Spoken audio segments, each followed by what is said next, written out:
All right, so now the other recipe we're gonna do is this preserved eggplant that I love that I learned in Italy. So pretty simply, this is actually a pretty simple recipe.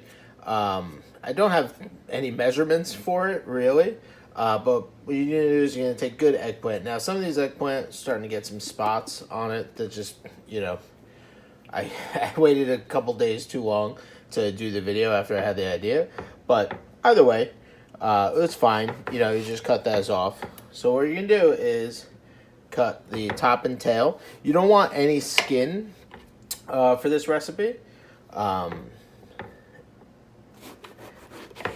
because the bitterness of the skin is no good. You can cut it into any size. Watch, we're going to mix it up. We're going to leave this one like this. Okay?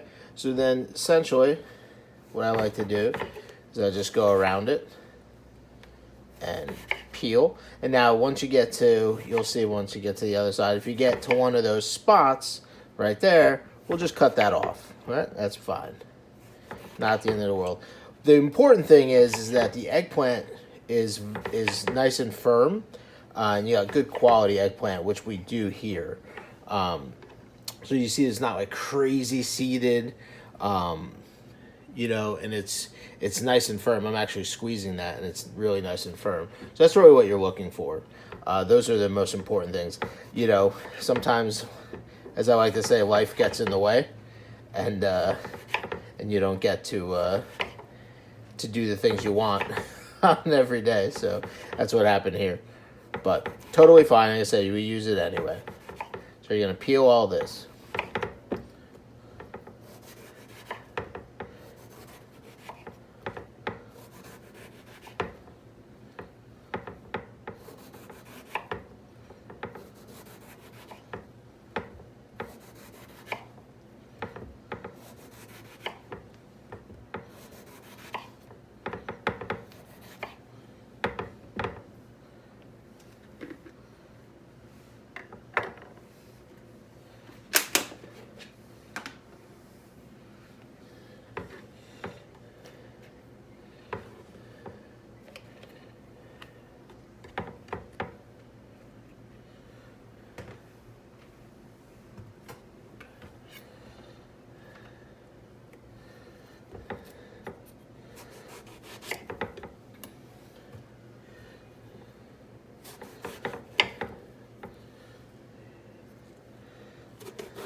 All right. All right. So now you're going to take them. You're going to cut them into strips. Okay, again, none of this has to be perfect, right? So you're just literally cutting it into strips like that. Okay, it doesn't have to be perfect. You're going to put them into a bowl. But just cutting them into strips.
So, as you can see, we've got about 2 quarts or so of cut up eggplant.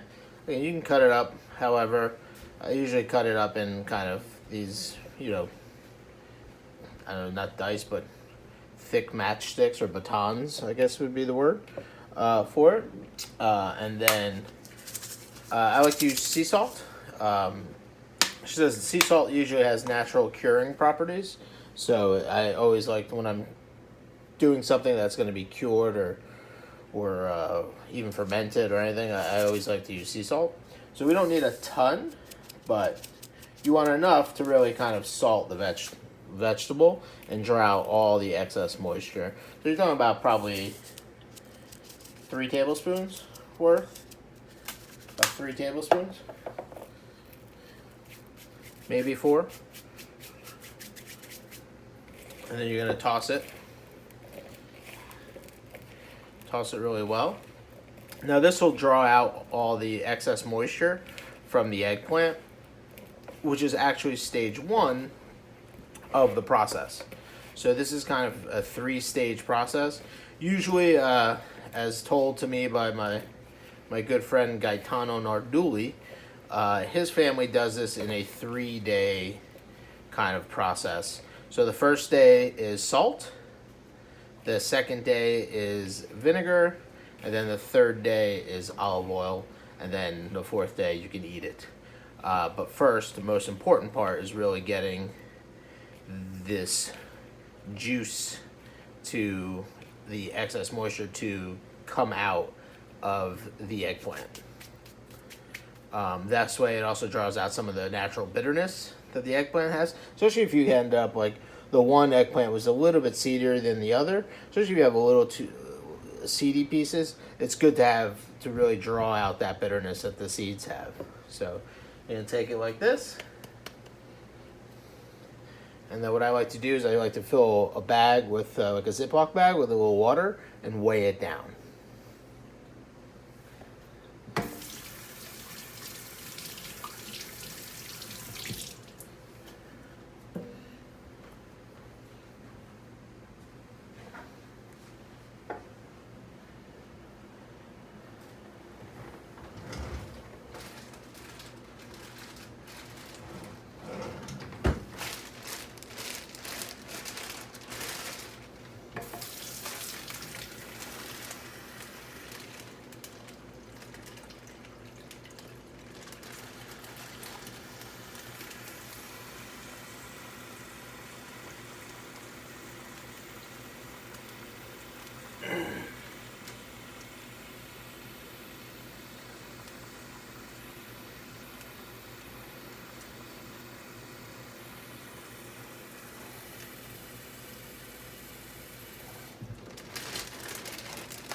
So we got our Ziploc bag with water here.